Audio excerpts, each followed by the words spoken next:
Hello! Today we're going to talk about how to strengthen your abdominal muscles, your core muscles, after an abdominal surgery. This is also really relevant to anyone who is a new exerciser or beginner with core strength, so it's very applicable to both groups. So the first thing to know is after an abdominal surgery, when you've had ab muscles cut, a lot of times there's no muscle tone there. That was the first thing that I noticed. I had abdominal surgery about 8 weeks ago, and I have 8 incisions, and after surgery there was like no muscle tone. I couldn't contract my abs, there was nothing there. So the first thing you've got to do is let your abs heal a little bit until you start to feel some of the muscle tone come back. And the best way I found for that was just getting up and walking. Just moving around and letting your core do its job, which was to stabilize your spine. So once you have let the muscles heal and you're cleared to do some exercise by your doctor, then you could start incorporating some of these exercises into your fitness plan to kind of bring back your muscle strength. So first off, you want to really wake them up. So we're going to start with some really simple exercises. My favorite one to start with to wake your abs up is just a deep core activation, and that's on all fours. So wrists under shoulders, knees under hips. And then we want to make sure we line up joints with joints. So if your knees are as wide as your flesh, like if you have more flesh on your hips, okay, if you have a bigger booty, then you're not going to want your knees that wide. You want to line up with where the bones are. Okay, and the same thing with wrists under shoulders. And we want to have elbow pits facing forward. So if I just turn my arm bone, that turns the elbow pit forward. Okay, so elbow pits forward, and then don't hyperextend. Okay, so keep them a little bit soft. And then find your neutral spine. So maybe do a few cat-cows first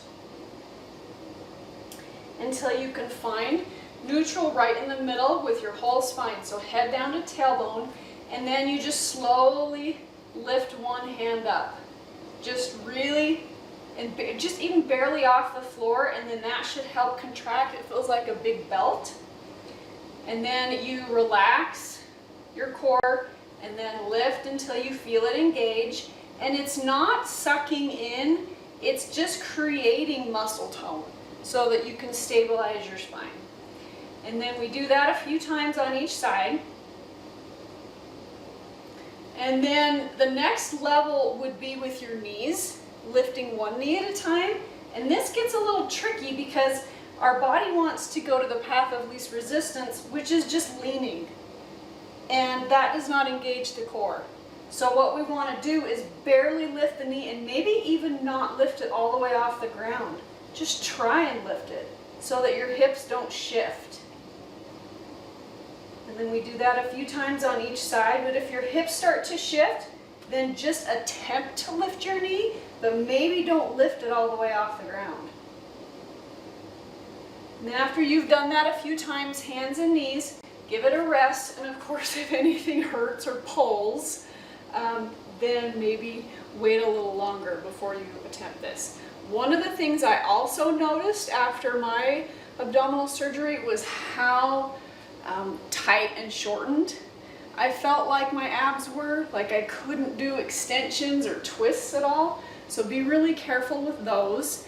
But it is good to stretch as long as it feels safe. So one of my favorite things to do to keep my abs stretched and not permanently shortened was just a back extension. And I'm using a yoga bolster here, but you could use a pillow or rolled up blanket. It just needs to be really firm. I would use my big Swiss ball, the yoga ball. That was my favorite way to stretch, or even just like get on my couch and lean over the back of my couch. But on this, you just lay down with kind of mid-back supported. And then from here, really gently start to take your shoulders and your head back. And then I would like to reach my arms, but that might be too much stretch to start with. So in the beginning, I would just support my head and lean back until you feel all those muscles start to lengthen. And to get more stretch, you can straighten your legs. Okay, and then to get even more stretch, you can reach your arms. And I would just hold this 10, 20, even 30 seconds sometimes. It takes about 30 seconds to really get a good stretch. But of course, don't stretch too far if you're still healing. Next exercise, so after you've engaged and then mobilized, which is what we've done, we're going to go a little deeper into some core activation. So this one's on your back.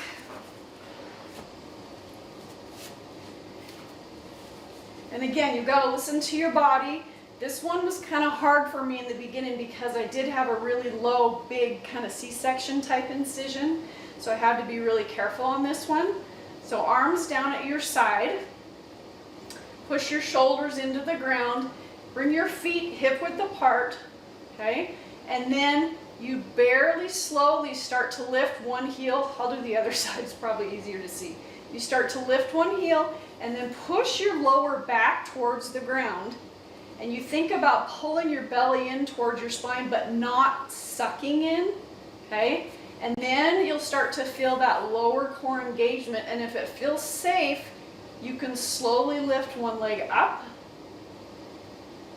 And then the goal here is to keep your spine stabilized and to keep the core engaged. So keep pushing down and slowly lower. And as you lower, that's where that pulling may start to happen. You want to make sure you don't push too hard or go too far. And then, of course, you can do the other side. Nice and slow. Keep the lower back pushing down. So this is kind of the level 1 of lower core. So now we're going to move up to level 2 when you feel like you can do that one 6, 8, 10 reps and be okay with it. I just did those for several weeks before I even went to level 2. So level 2 for me was starting with both legs up. And right here is a lot of work. Okay, so I would just do some of those. You bring a leg up, push down with your lower back, bring the other leg up and hold. It's a lot of work right there. Okay, and then you can add movement to it. So starting with both legs up, you could work on little lowers down and up. See, I'm still even feeling a little tightness and pulling on this one. And always be careful that you're not going too fast. And then level 3 would be both legs up, okay? Now arms go up, and then you're going to reach one foot out towards the sky as the opposite leg reaches. Okay, you're extending the leg towards the sky. The lower your leg gets towards the floor, the harder the work's going to be. So those are the variations with this one. Okay, and then I always like to do some kind of ab stretch mobility after doing some of that. So take arms out, take feet wide, and then just do some windshield wipers side to side.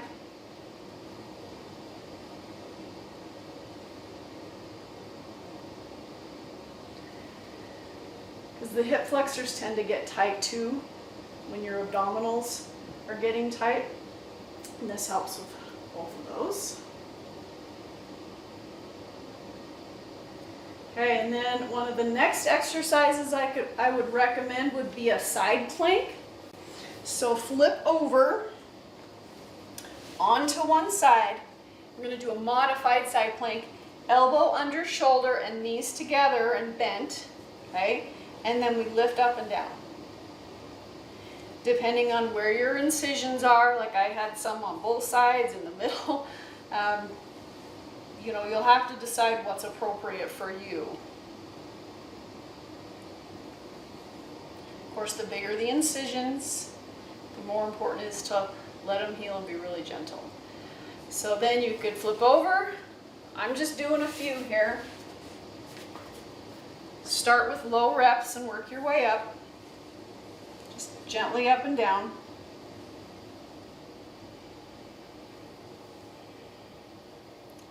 I'm going to do one more.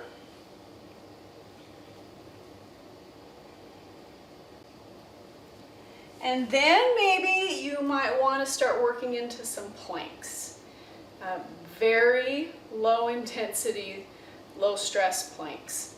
So I like to do hands and knees and then turn it into a plank march. So I step one leg back, hold, really push through the hands, and then if you feel ready for it, then you would step the other leg back into plank and then slowly bring a knee down and a knee down. And then alternate your lead leg. Again, you want to make sure that you've got the strength before you move into planks. So that would be much further along as you have gained your core strength back.